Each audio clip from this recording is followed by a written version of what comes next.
county by county. I'm cycling to as many places as possible and exploring their relevance to us today. The way in which Britain found itself after the European trauma of World War I took her into a financial situation whereby a decline was indicated. However, the debt that encompassed the British Isles did not allow us to see that. A decentralisation of power alienated and de-individualised the worker through the growing need for efficiency and demand for production.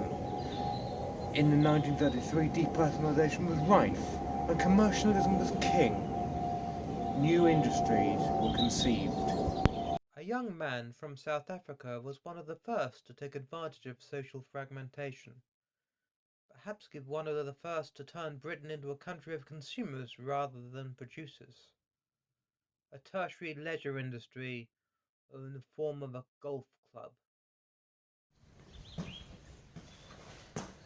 As he looked at the burnt out wreck that was Wadhurst Castle, he wondered how this alteration in the social structure was to be exploited.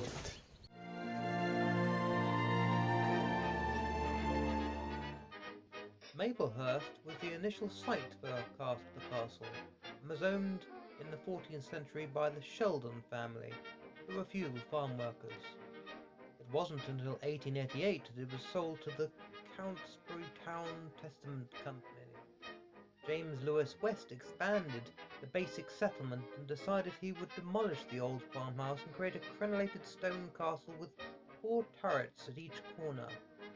This was a time of expansion and development for all well-established developers.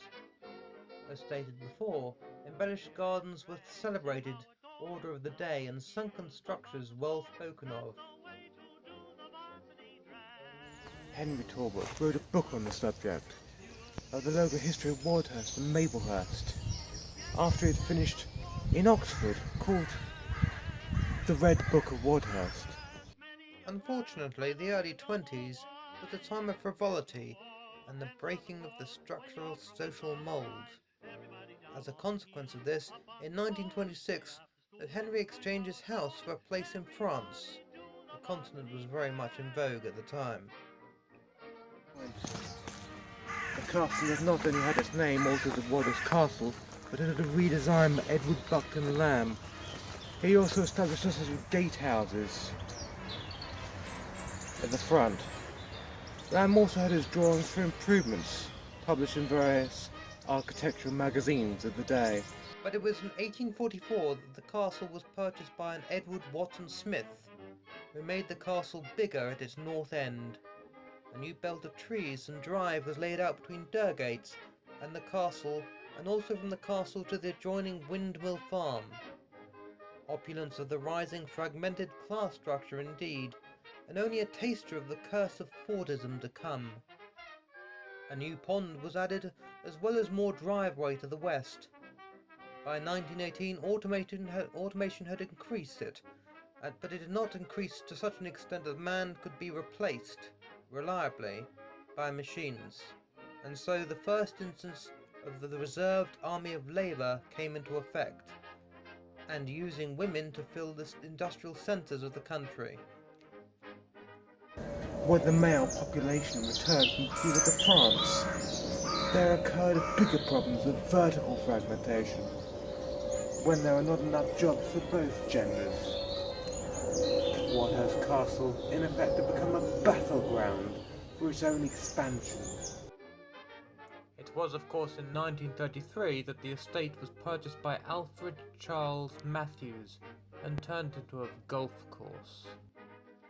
When Fordism finally phased out and a new approach to the division of labour was utilised in the 60s, people on the new developing golf course could actualise their potential in the workplace as a reserve army of labour. Under the ownership of the Fitzgerald family, now the castle today is a venue for the flourishing leisure industry and supremacy of the thriving tertiary industry. Long may it blossom, shining in the glow of commercial opulence. Next time on County Climbs, I'm looking at the impact another castle had on the development of independence of growth.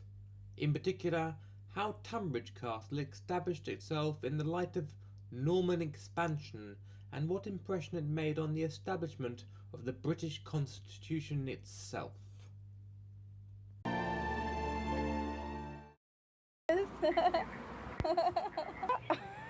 Terrible.